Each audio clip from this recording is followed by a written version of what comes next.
Нема продолжување на полицискиот час. Досегашните мерки во моментов биле доволни за контролирање на пандемијата, е заклучокот на заедничката координација на Комисијата за заразни болести и Министерството за здравство.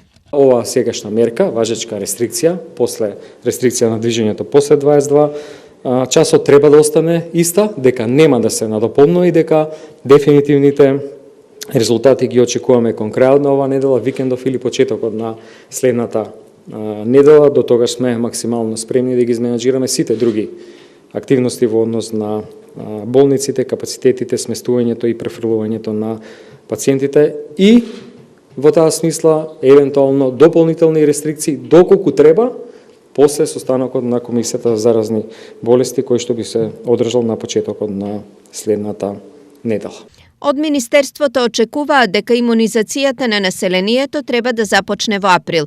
Првата најавена доза на 100.000 вакцини од Ковакс системот се очекува до крајот на месецов. Се работи за вакцината AstraZeneca, чија употреба во неколку европски држави веќе е суспендирана поради нуспојави главно поврзани со згручување на крвта.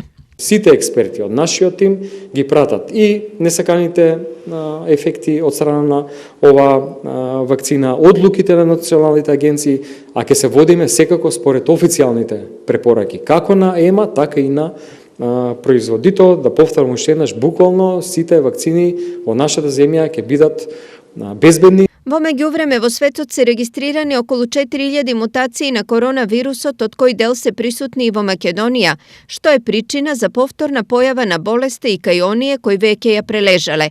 Вкупно 116 лица со ковид се заразиле 2 пати, од кои 2 починале. Верувам дека сите овие резултати кои што сме ги добиле како реинфекција се должат голем дел на непочитување на мерките или во крајна линија на оние лица кои што мислејќи дека не можат да се заразат, заради тоа што претходно биле заразени, имале втор контакт со некое лице кое што е заразено можеби со британскиот сој.